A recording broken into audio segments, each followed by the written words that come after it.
Hi everybody, welcome back. I hope you're all okay, and I've just about made it back onto the stage. Just some slow connection going on at the minute, I think, but we will bear with and continue. So, fourth pillar that I wanted to talk to you about. So we're going to cover the 5, and then we're going to have a little look at being creative and how we can pull some of those things together into the things that we can do in classrooms or with our students. So I'll share my screen again. The fourth one is metacognition. And as I said before, in terms of evidence-based practice, metacognition is a big or a really prominent strategy in terms of having a high impact. So metacognition is all about getting students to reflect, getting students to think critically about their learning approaches and how they learn, and also what works for them that they need to work on. So ultimately, metacognition is all about is all about reflecting on self and reflecting on progress, reflecting on learning. But it is a skill that we have to develop with our students. So we have to help them to learn how to do that. They don't necessarily always know how to reflect on what they're doing. So metacognition helps students to reflect on what their learning goals are, but also helps them to change their own behaviours as a learner. So it's really useful to get them to think about what are the things that help them to learn. What are the things that they do? What are the things that happens in lessons? What are the things that contribute to them feeling a sense of progress? And then the next question would be, how can they do more of that? You know, what else do they need to help them to learn more, learn better? So it can help them to change their behaviours. It's particularly useful as a strategy to help students to plan, reflect, and think forwards. So it's useful for them to think about what they have learned so far, and also useful to get them to think about what they're learning at the minute. Also useful to get them to think about what are the skills, is the knowledge, and what are the behaviours that they need to develop going forwards in order to evaluate their learning and their progress. Now, metacognition is really good to use every lesson, or, you know, in small ways, in different ways, but it can also be really good for mid-term or half-termly reviews. It can also be really useful as a way of students to prep for their personal tutorials. It's also a really good place to have a reflective space in group tutorials as well. So I really encourage you to use as much reflection as you can. So I'm going to ask you to think about, where are the places that you could use metacognition more? What are the particular questions? Can you come up with some questions that you could use with your students that would really help them to think about their progress and their learning, and how they could do that even better going forwards? And then the last pillar I want us to think about is sense of self. So people are noticing nationally that students can be unconfident, unsure, and especially around that discussion about preparing for exams and GCSEs, for example, there's a lot of right and wrong answers when it comes to preparing for exams. So especially at Key Stage 2, Key Stage 3, there's lots of sort of very straight line thinking, as I often call it, which is, how do we get this right answer? And you'll have students that feel unsure about experimenting with their answers if they're not sure what the right answer is. We really have to build a safe environment in our classrooms to make sure that it's okay to either not always know the right answer, or to make sure that we set up isn't always a right answer. So sense of self is all about developing and nurturing a student's opinion and what their thoughts are about topics, and what their on what different perspectives might be on a topic. So it's really important to think about how you can nurture that sense of opinion and also diversity. And this is where it really links to nurturing a safe space where, but also a tolerant space where everyone is entitled to their opinion.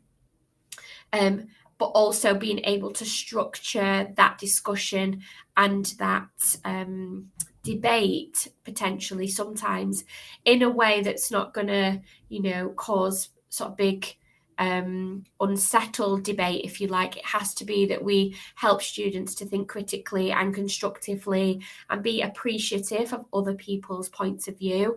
Now, that might start where we encourage pair discussions about different perspectives, build it up to having groups of 3 or 4, and having discussions. Because if we go in there with whole class debates from the off, students won't necessarily feel confident to develop their own sense of opinion. So we have to really think about how do we structure that at a lower, smaller level to nurture their sense of opinion and sense of self. It's also important to think about the structures and the questions that we put in place to facilitate critical thinking. So some of you may have heard of one of the things that I've always used, and it's something that I discovered when I first started to teach a long time ago, is De Bono's thinking hats. So where you have different coloured hats, if you like, for different perspectives.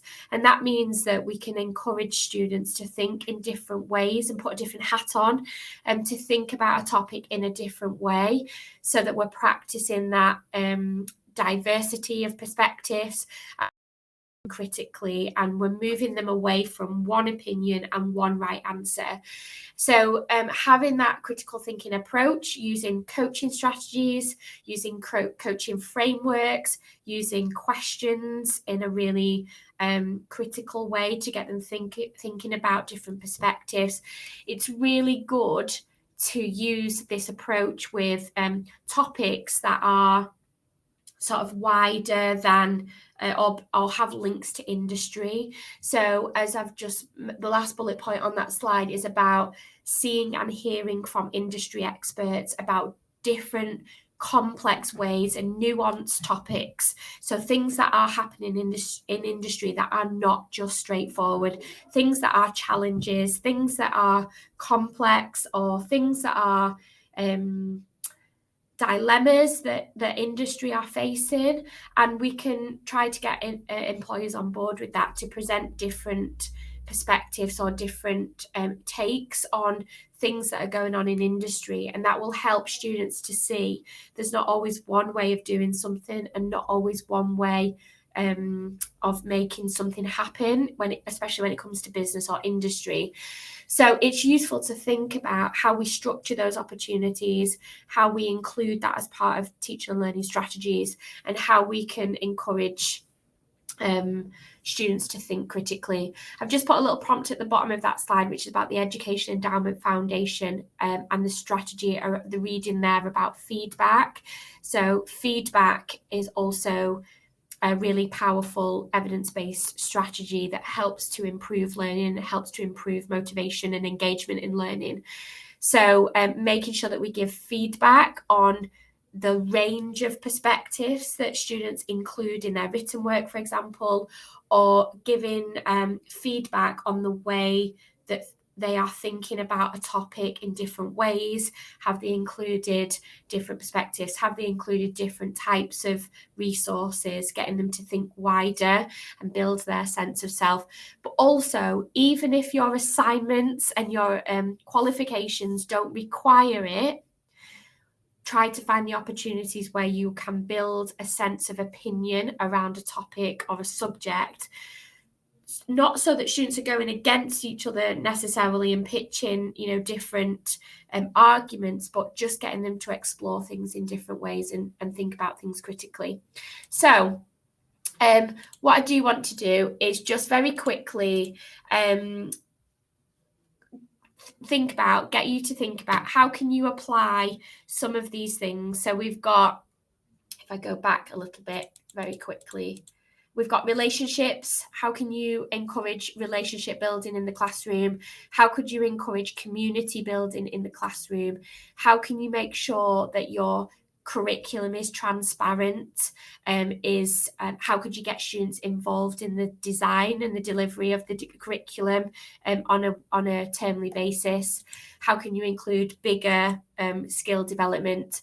How can you include metacognition, so reflection on learning more regularly? And how can you develop a sense of self? So what I am going to do is share with you a Jamboard that we've got that I've got put together just for you to put some ideas down on the Jamboard so that we can share them.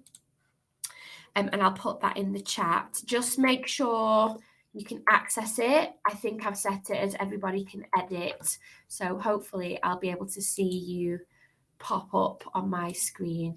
Yeah, so there's people already popping up. If you haven't used Jamboard before, just on the left-hand side, there's the fourth icon down is a sticky note, and you just click the sticky note and then you type and click. You can change the color of your sticky note here, and you click save, and it'll save your sticky note to the Jamboard. So what I'd like you to do is we're going to go out of here. We're tight on time, so we're just going to go to for 10 minutes. I want you to see if you can come up with and go to tables and talk in tables again, put your cameras on, chat to other people.